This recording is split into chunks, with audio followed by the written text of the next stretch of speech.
நான் நோக்கி போதப்பா பாதையே வேறப்பா. எனக்கு இந்த கான்ட்ரோவர்சி, இந்த விளம்பரம், புகழும் மாக்காப்பா மாதிரி நான் ஒன்றும் பெய்டு ப்ரொமோஷன் பண்ணி சாப்பிடல. ஆக்சுவலா மாக்காப்பாவுக்கு இப்போ என்ன அவர் ஏன் அப்படி ஆதங்கப்படுறாரு தெரியுமாடா? பிரச்சனைக்கு மெயின் காரணம் காணாமனது புகழ் தான். இவர் வந்து ராடை வச்சு எரிஞ்சு மாட்டிக்கிட்டார். ரங்கராஜ் சார் வந்திருந்தார். அவர்கிட்ட போய் வீடியோ எடுத்துக்கிட்டு இருக்கேன், இவன் எடுக்காதீங்க அப்படின்றாங்க. வேற ஒரு பையன் வீடியோ எடுக்கிறேன், அதை பிடிக்கிட்டு ஓடுற அப்படி காணாமனது புகழ் மாக்காப்பா 3 பேருமே ஜாதிய வெப்பன் எடுக்கிறாங்க. செட்டில்மெண்ட் பேசிக்கிறோம், காசு வாங்கின்றாங்க. ஞாயிற்றுக்கிழமை வந்தவங்க ப்ரெஸ் எல்லாம் பார்த்துட்டு பேசலாம் அப்படியே ஓடி போயிட்டாங்க. அதை பாருங்க, வர்றப்பே காணாமனத்தை எவ்வளவு முறைச்சிட்டு வர்றான்னு பாருங்க.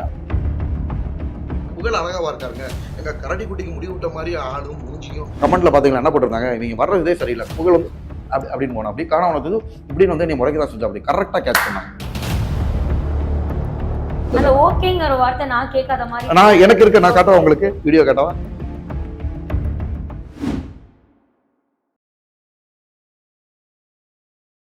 திரைமொழி நேயர்கள் எல்லாத்துக்கும் வணக்கம். இன்னைக்கு நம்ம கூட வாட்டர்மலன் சார் திவாகர் சார் இருக்காரு. ஸோ அவரை வெல்கம் பண்ணிடலாம். வணக்கம் சார். வணக்கம்ப்பா. நீங்க சொன்ன மாதிரி எனக்கு கானா வினோத் வந்து என்னை பார்த்து பொறாமப்பட்டு இவன் வளர்ந்துருவானோ அப்படின்னு பிக் பாஸ்ல இருந்து, அதாவது கானா உணவுன்றது ரொம்ப யாருக்குமே தெரியாதுப்பா. இவங்களாவது நீங்க சொல்றப்ப ஓகே, புகழ் இவங்களாவது. கானா உணவுலாம் யாருக்குமே உள்ள வந்த பிக் பாஸ் கண்டஸ்டன்ட் யாருமே எனக்கு தெரியாதுன்னு தான் சொன்னாங்க. 2-3 பசங்க தான் கானா உணவத்தை தெரியும் நாங்களே தவிர என்ன எல்லாருக்குமே தெரியும் நாங்க, ஈவன் இன்க்ளூடிங் கானா உணவு. உள்ளுக்குள்ள போனப்ப அவரை யாருக்குமே தெரியாது, ஏதோ 1-2 பேர் தான் தெரிஞ்சு வச்சிருக்காங்க. ஓகேங்களா? அப்படி இருக்கிறப்ப என்ன அப்புறம் தான் கானா வினோத் அவர்கள் இவ்வளோ. ஆமா ஆமா, உண்மை அதுதான்ப்பா, உண்மை அதுதான், சத்தியம் அதுதான். முன்னாடி அதுவுமே நல்ல பப்ளிசிட்டி இல்லப்பா. ஒருத்தவங்க நீங்க பாருங்க, பிக் பாஸ் ஹவுஸ்ல நான் ஆக்டிங் நடிச்சு காட்டுக்கிட்டு இருக்கேன், பின்னாடி வந்து வம்பளுத்துவ அப்படி கத்துவ அப்படி. நிறைய பேர் உங்களுக்கு பிக் பாஸ் டாஸ்க்லயே சொன்னாங்க, ஜெயிக்கிற குதிரை திவாகரனே, அது மேல ஏறி சவாரி செய்ய ஒரு டாஸ்க் வச்சாங்க. அதுல எல்லாரும் காண உணத்தை தான் சொன்னாங்க. ஒரு ஆள் மெயின், அவங்க பின்னாடி நிழலா வர்றது அப்படின்னா இவர் போறாரு, இவர் துரத்துக்கிட்டே நிழல் மாதிரி இவர்கிட்ட வம்பளுத்து இவர் ஃபேமஸ் ஆக ட்ரை பண்றாரு. உள்ள பிக் பாஸ் கண்டஸ்டன்டே சொன்னதான். இப்ப நேத்தே பார்த்தேன், எல்லா பிக் பாஸ் கண்டஸ்டன்டையும் போய் கேட்கறப்ப அதை கனியக்கா கூட சொன்னாங்க.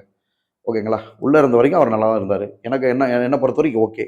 எல்லாத்தையும் நான் பார்த்த வரைக்கும் கனியாக்கா அரோரா அவங்க எல்லாம் சொன்ன வார்த்தை, அவருக்கும் எங்களுக்கும் சம்பந்தம் இல்ல. அப்படி சொல்லல, அதுக்கும் அந்த விஷயத்துக்கு எங்களுக்கு சம்மந்தம் இல்லைன்னு சொன்னாங்க. ஏன்னா மற்றபடி என்ன பொறுத்த வரைக்கும் அவர் ஓகே தான் சொன்னாங்க. அதுல இருந்து நான் வீடியோ நானும் தான் பார்த்தேன். சண்டைக்கு அது உண்மைதானே, நாங்க பிரச்சனையை பார்க்கல, எதுக்கு எங்களுக்கு சம்மந்தம் இல்லை. ஓகேங்கிற வார்த்தை நான் கேட்காத மாதிரி நான் எனக்கு இருக்கு, நான் காட்டுறேன் உங்களுக்கு, வீடியோ காட்டவா? ஆனா நான் பார்த்த வரைக்கும் அவங்க சொன்ன அதை வந்து ஒரு சில சேனல் அதை மட்டும் கட் பண்ணி போட்டிருக்காங்க. என்கிட்ட இருக்க வீடியோ அவங்க வந்து பண்ண ஒருத்தருக்கு என்ன பொறுத்த வரைக்கும் ஓகே, அவர் நல்ல பையன் தான். ஓகேங்களா? அது எல்லாம் நான் ஃபுல்லா பார்த்தேன். ஒரு சில சேனல்ல பார்த்தேன், அதை மட்டும் தனியா கட் பண்ணிருக்காங்க. எங்களுக்கு தெரியாதுன்னு சொன்னாங்க. உண்மை அதுதானே. பார்க்காதவங்க எப்படிப்பா பிரச்சனையை நாங்க ஒத்துக்குருவாங்க?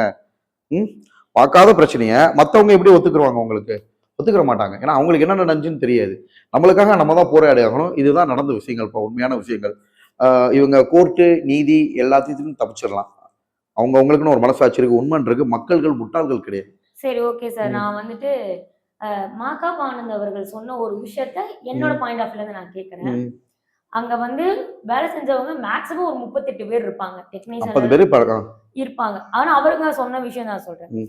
ஆனா அவருக்கு ஞாபகம் இருக்கிறது வெறும் 4 பேரு அப்படின்னு சொல்லி ஒரு விஷயம் சொல்லவா? அந்த 50 பேர் வந்து என்னை அட்டாக் பண்ணல. ஓகேவா? அட்டாக் பண்ணது இவங்க மட்டும்தான். ஆக்சுவலா மாக்காப்பாவுக்கு இப்ப என்ன அவர் ஏன் அப்படி ஆதங்கப்படுறாரு தெரியுமாடா?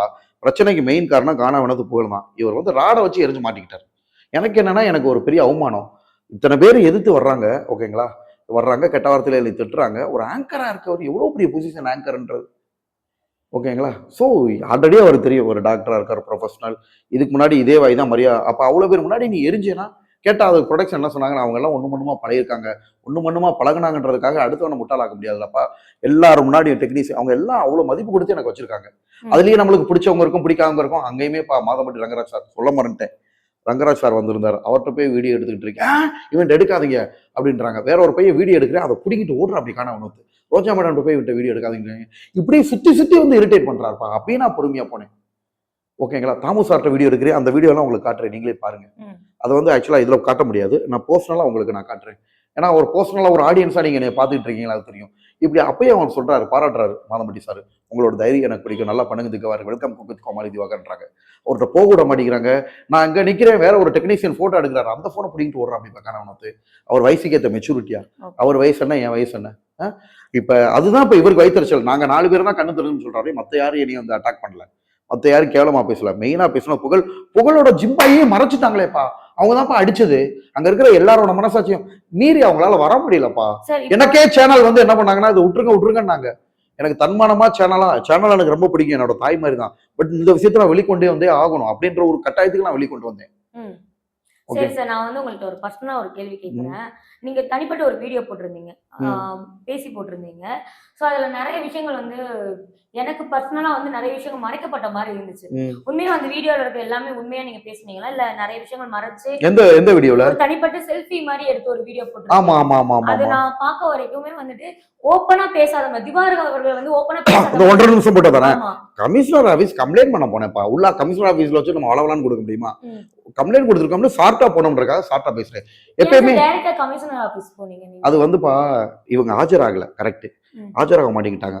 செட்டில்மெண்ட் பேசிக்கிறோம், காசு வாங்கிக்கன்றாங்க. யாராவது ஒரு ஆள் என்னை அவமானப்படுத்திட்டு நான் காசு எப்படி? ஆக்சுவலா நான் அன்னைக்கு நைட்டே போயிட்டேன். ப்ரொடக்ஷன்ல வந்து எனக்கு ரூம் போட்டு கொடுத்தாங்க. விடுங்க திவாகர்னாங்க. எனக்கு மனசு கேட்கல. ஏன் ஒரு நாள் சம்பளத்தை கொடுத்துட்டாங்க. வேற சான்ஸ் தரோம்னு சொல்லிட்டாங்க. ஓகேவா? அது ப்ரொடக்ஷன் நம்மளுக்கு செய்யற மரியாதை. இதில் நீங்க விட்டுருங்க. திருப்பி ஒரே சூட்ல இருந்தா அவங்களுக்கு மனஸ்தாபமா தான் இருக்கும். நாங்க வேற உங்களுக்கு என்ன வேணுமோ அதை நாங்க பண்ணித்தரோம் அப்படின்றத அவங்க சொல்லிட்டாங்க. அதே மாதிரி அவங்க ரூமும் எனக்கு போட்டு கொடுத்தாங்க.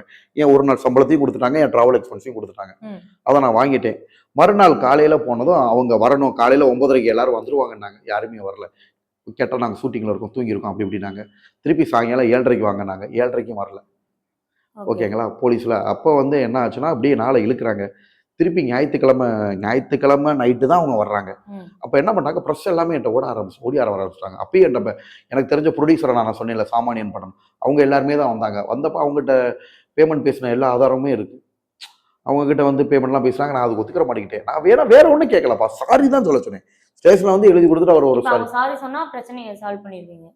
அதாவது அவரை தண்டிக்கணும்ன்றது எண்ணம் கிடையாது. நான் நினைச்சிருந்தா அந்த காயத்தோட போய் ஜிஹெச்ல படிச்சு மெடிக்கல் மெமோ போட்டுருக்கலாம். நான் அதை பண்ணவே இல்லை. மன்னிப்பு செட்டுக்குள்ள இருந்ததும், ஏன்னா அந்த வீடியோ ப்ரொடக்ஷன் ஹவுஸும் பார்ப்பாங்க.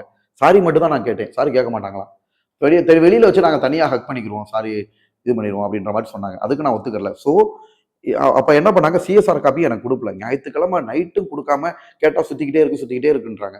அப்ப நான் என்ன பண்ணேன், சிஎஸ்ஆர் காப்பி வராட்டி பரவாயில்ல சார், நான் வெளியூர்ல இருந்து வந்திருக்கேன், ஒரே ட்ரெஸ்ஸோட சுத்திக்கிறேன், நீங்க கொடுக்கலாட்டி நான் இங்கே தான் ஸ்டேஷன்ல தான் படுக்கணும்னு கொடுத்துட்டாங்க சிஎஸ்ஆர் காப்பியை. எப்ப ஞாயிற்றுக்கிழமை நைட்டு வாங்குறேன். மாக்காப்பா ஏன் வரல அப்படின்னு கேட்டதுக்கு அவங்க முறையா பதில் சொல்லலை. அவருக்கு டைம் இல்லை, இன்னும் 2 நாள் கழிச்சு 3 நாள் கழிச்சு. சார் நான் மதுரையிலேருந்து வந்திருக்கேன், எனக்கு இங்கே தங்க இடம் கூட கிடையாது, இன்னும் 3 நாள் 4 நாள் எப்படி? ஆல்ரெடி 2 நாள் அலக்கழிச்சிட்டாங்க. நான் இன்ஸ்பெக்டர் சார்ட்ட கேட்குறேன். ஓகேவா? அப்போ அவங்க எதுவும் முறையா பதில் சொல்லலை. அதனால தான் நான் கமிஷனர் ஆஃபீஸ் போனேன். ஏன்னா வெள்ளிக்கிழமை பிரச்சனை இருந்துச்சு. வெள்ளி, சனி, ஞாயிறு 3 நாள் மாக்காப்பா வரல. திங்கள் வரல.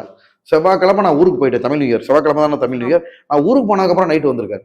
அது எந்த விதத்துல நியாயம்? எல்லா ஒரு பிரச்சனையும் எனக்கு தெரிஞ்சு எந்த ஒரு பிரச்சனையா இருந்தாலும் பாதிக்கப்பட்டவங்களே அவங்களே வச்சுதான் பேசி காம்ப்ரமைஸ் பண்ணுவாங்க. இதுல மாக்காப்பாவுக்கு மட்டும் என்ன ஸ்பெஷல்? நான் ஊருக்கு போனதுக்கு அப்புறம் அவங்க வந்து ஆஜராகணும்ட்டு. ஓகேங்களா? அப்பயுமே சொல்ல வரேன், போலீஸ் ஸ்டேஷன்ல வந்துட்டு காணாவனத்து புகழ் பேசவே இல்லப்பா. திட்டம் போட்டே பண்றாங்க. நான் பாதிக்கப்பட்டவங்க ஓப்பனா நான் சொல்றேன்ல, அவங்க ஏன் இப்படி திட்டம் போட்டு ஞாயிற்றுக்கிழமை வந்தவங்க ப்ரெஸ் எல்லாம் பார்த்துட்டு பேசலாம் அப்படியே ஓடி போயிட்டாங்க. அதை பாருங்க, வர்றப்பே காணாவனத்தை எவ்வளவு முறைச்சிட்டு வர்றான்னு பாருங்க. பாத்தீங்களா இல்லையா? அதை கமெண்ட்ல பாத்தீங்களா என்ன போட்டிருந்தாங்க? நீங்க வர்றதே சரியில்லை, புகழ் வந்து அப்படின்னு போனோம். அப்படி காணாவனத்துக்கு இப்படின்னு வந்து நீ முறைக்கு தான் செஞ்சா, அப்படி கரெக்டா கேட்ச் பண்ணாங்க. ஓகேங்களா? அதை பார்த்தாலே தெரியுது அவங்களுக்கு எப்படி வந்தாங்கன்னு. அப்போ வந்து அன்னைக்குமே எனக்கு திருப்தியா இல்லை. ஏன்னா அவங்க திமுறா வந்து முறைக்கிற மாதிரி தான் பண்ணிட்டு போனாங்க. இன்ஸ்பெக்டர் அவங்க பேசி சமாதானம் அவங்களுக்கு வான் பண்ண மாதிரி எனக்கு தெரியல. அதனால தான் நான் திருப்பி கமிஷனர் ஆஃபீஸ் பண்ணேன். ஓகே, அன்னைக்குமே அவங்க பேசல. இப்போ 3 பேர் திட்டமிட்டு பிளான் பண்ணி பேசுறாங்கப்பா. அன்னைக்கு வந்து அவங்க 2 பேரும் பிரஸ் மீட் கொடுத்துருக்கலாம்ல, அன்னைக்கு ஏன் கொடுக்கல? இதெல்லாம் கொஸ்டின் மார்க். நான் உடனே கொடுத்தேன்ல, என் மேல எந்த தப்பும் கிடையாது. எல்லாமே நான் பேசுறேன். பிளான் பண்ணி ஒருத்தர் மேல பழி சுமத்தணும்ன்றதுக்காக 3 பேரும் பேசி வச்சு அட்வொகேட்ட ஒரு வாட்டர்மெலன் எதுல பார்த்தா நான் தான் பெருமை. ஒரு வாட்டர்மெலன் ஸ்டாருக்காக நீ இவ்வளவு பேரை திரட்டி, ஓகேவா, இத்தனை பேரை திரட்டி இந்த ஸ்டேஷனுக்கு வந்து உனக்கு இத்தனை லீகல் அட்வைசர், இத்தனை பேர், நான் ஒரே ஆள் என் மூளைக்கு எட்டினதான் நான் பண்ணேன்ப்பா. அவங்க எல்லாம் அன்னைக்கு வரவங்க ஏன்ப்பா நியூஸ் கொடுக்காம இருக்கணும்? அவங்க மேல தப்பு இல்லாட்டி கொடுத்துருக்கலாம்ல. அதை ஏன் திட்டமிட்டு பேசணும்? சார், ஆனா மக்களோட பார்வையில் எப்படி தான் இருந்துச்சு நீங்க போட்ட வீடியோ வந்து? நீங்க வந்து இந்த வச்சு நீங்க அகைன் சேம் ஆகலாம் அப்படிங்கிற ஒரு விஷயத்தை தான் நான் உண்மையை சொல்லவா, நான் வந்து ஒரு கோயில்ல வந்துனாலே எல்லா மீடியாவும் என்கிட்ட ஓடி வந்துடுறாங்க. இதை வச்சுதான் ஃபேமஸ் ஆகணும் எனக்கு கிடையவே கிடையாது. நான் ஆல்ரெடி நல்ல ஒரு ஃபெமிலியர் ஃபேஸ். நான் நோக்கி போதப்பா பாதையே வேறப்பா. எனக்கு இந்த கான்ட்ரோவர்சி, இந்த விளம்பரம், புகழும் மாக்காப்பா மாதிரி நான் ஒன்றும் பெய்டு ப்ரொமோஷன் பண்ணி சாப்பிடல. வர்ற பெய்டு ப்ரொமோஷனை வேணாம் அப்படின்ட்டு இருக்கேன். என் ஐடியில பாருங்க, இப்பயும் கூட நீங்கள் என்ன நினச்சாலும் சரி, லேட்டஸ்ட்டாக ஒரு டென்டல் கிளினிக் போயிருந்தோம்.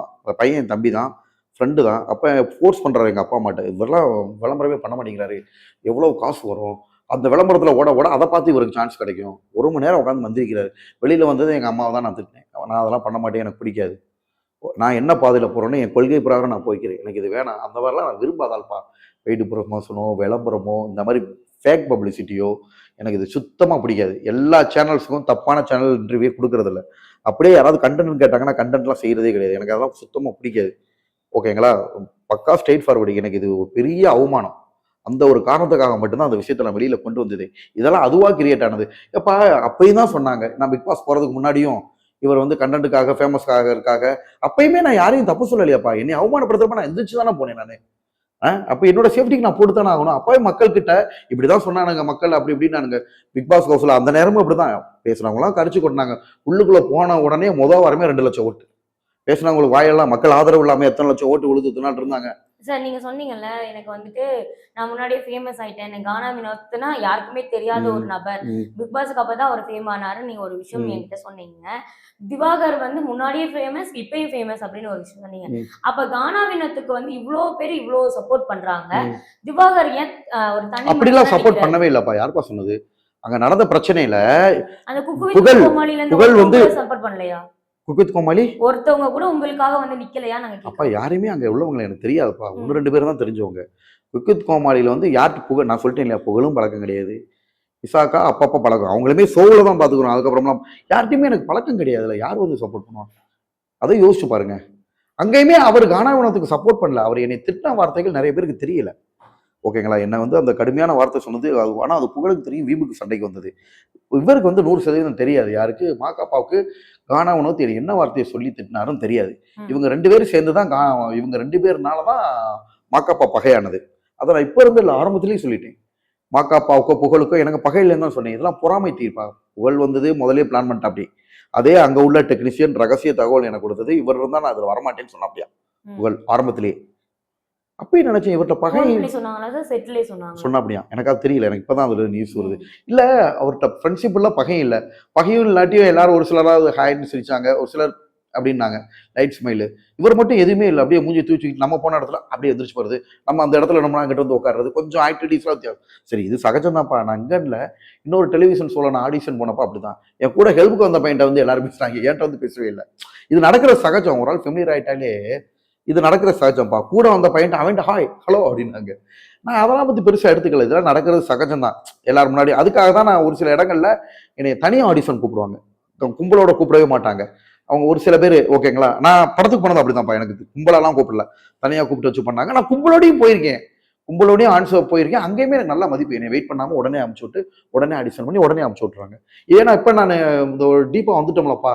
பிக் பாஸ்க்கு முன்னாடி ஆடிஷன் இல்லாமல் போய் சின்ன சின்ன கேரக்டர் பண்ணிட்டோம். இப்போ இனிமே போய் எல்லாத்துக்கூடயும் நான் சரிக்கு சமமாக நின்று தான்ப்பா ஆடிஷன் அட்டன் பண்ணேன். அவங்களா பார்த்து ஓகே ஒரு ஃபர்ஸ்ட் அமிச்சிடும் அடுத்து அந்த மாதிரி ரொம்ப டீசெண்டாக போய்கிட்டு இருக்கு. ஒரு ஆளை தரக்குறைவாக பேசி பிரச்சனை பண்ணி இதை பண்ணது எல்லாமே கானா வினோத் தான்.